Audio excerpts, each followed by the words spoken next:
আরুষ, তুমি তো অবশ্যই বিগ স্ক্রিনে কাজ করবে, এটার জন্য অনেক ধরনের প্রিপারেশন তুমি নিচ্ছ, এটা আমরা জানি সবাই।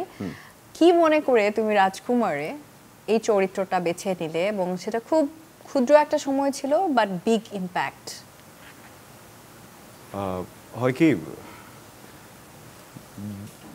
বড় পর্দা ছোট পর্দা, হ্যাঁ, তুমি যদি বড় একটা বলে পানি রাখো, ওখানে যদি এক ফোঁটা কালি ফেলো, দেখবা যে পুরোটা কাভার করতে পারে না বা খুবই কম, এটা চোখে পড়ে না। আর ছোট একটা জায়গায় যদি এক ফোঁটা কালি ফেলো, দেখবা যে ওই পুরো জায়গাটা খুব ইজিলি কাভার করে ফেলে, অনেকখানি জায়গা দাগ হয়ে যায়। তো আমাদের তো ছোট পর্দার কাজ, এখানে হয় কি, এখানেও কিছু ডিফিকাল্টিজ আছে, হ্যাঁ।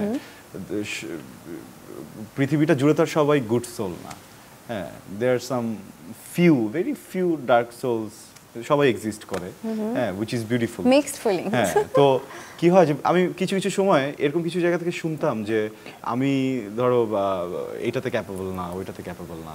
তো একটা সময় নিজের ভিতরেই কেন যেন খারাপ লাগা শুরু হয়েছিল যে আসলেই কি।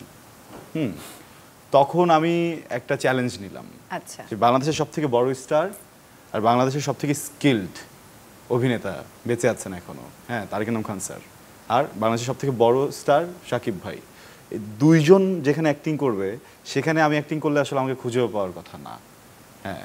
না আমি অনেক বড় স্টার, আমি স্টারই না, আর একটা ব্যাপার হচ্ছে গিয়ে যে আমি খুব স্কিলড পারফর্মারও না।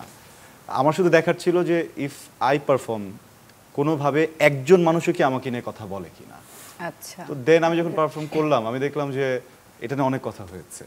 আর এত বড় একটা জায়গায় যখন এত বড় মানুষ থাকার পরেও আমাকে নিয়ে কথা হয়েছে, তখন ওই যে ওয়েল থট বলতেই হবে। এবং একজন না, তোমাকে নিয়ে অনেকেই কথা বলেছে, ভালো কথাই বলেছে। একটা বিষয় লক্ষ্য করেছো মিম, ও হচ্ছে অ্যাক্টিং এর সময়ও যে কোনো কিছু বিগ স্ক্রিনে চিন্তা করে।